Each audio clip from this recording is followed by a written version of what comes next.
次用这样的视角看海边，身为淡水人，居然是第一次来。今天要试飞新买的无人机 DJI Mini 4 Pro。对于无人机新手的我们来说，好期待哦！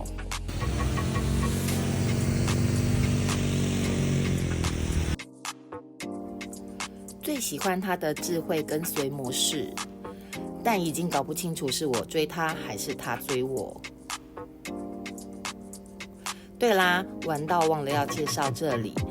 这里是淡海轻轨沙轮站不远的海滩，也就是废弃好几年的沙轮海水浴场。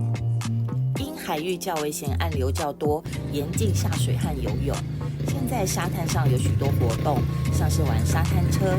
海滩目前禁止营业，只能自己骑着玩。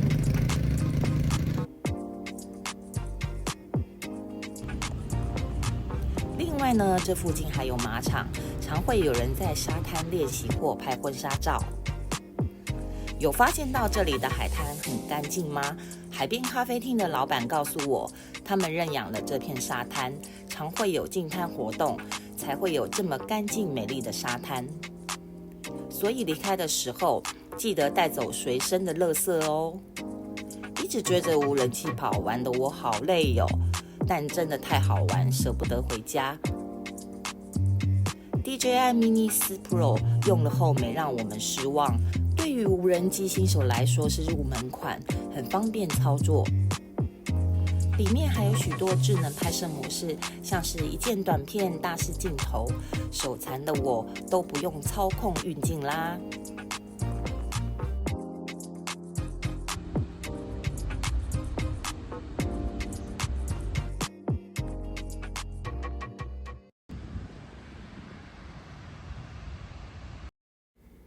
从头到尾一直坐在那玩的老公也太爽啦，然后呢，一直要我跑来跑去，太累人啦。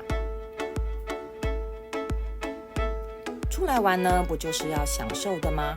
怎么觉得我们的玩都是要受苦受难？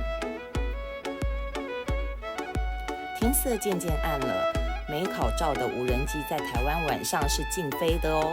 肚子好饿，我们也准备去吃晚餐啦。最后来看一下夕阳下美丽的沙滩。吃